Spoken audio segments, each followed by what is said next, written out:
गंगा किनारे मोरा गाँव हो, गंगा किनारे मोरा गाँव हो, घर पहुँचा द देवी मैया। गंगा किनारे मोरा गाँव हो, घर पहुँचा द देवी मैया।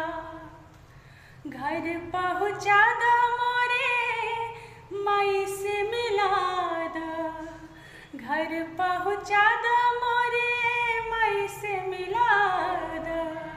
अंगना में अमुआ के छाओ, घर पहुँचा द देवी मैया।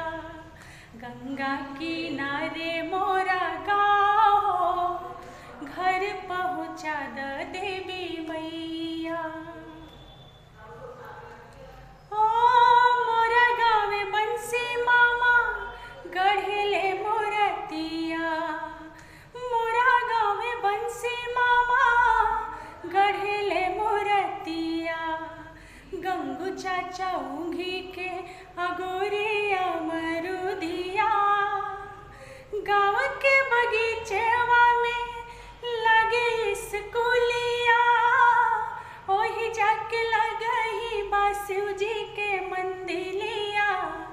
जानिला एक एक ठाओ, घर पहुँचा दे देवी मैया।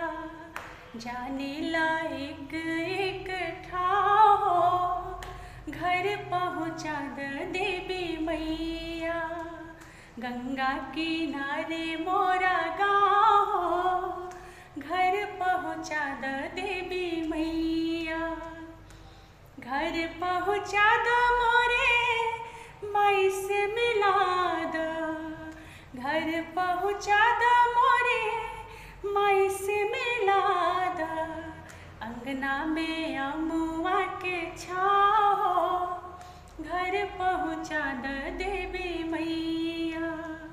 अंगना में अमुआ के छाओ, घर पहुँचा द देवी मैया।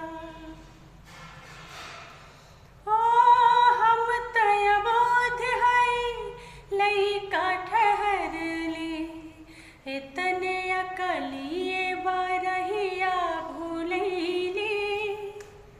हम तय बोध हई लइका ठहर ले, इतने अकलिए बारहिया भूलैली। कई के जतने हम घर न पहुँचली, मैया तोहार अब असरा लगवली। गुदिया उठाल थकल पाओ, घर पहुँचा द देवी मैया। गंगा किनारे मोरा गाँव हो, घर पहुँचा द देवी मैया। घर पहुँचा द मोरे माई से मिला द, अंगना में अमुआ के छाओ, घर पहुँचा द देवी मैया।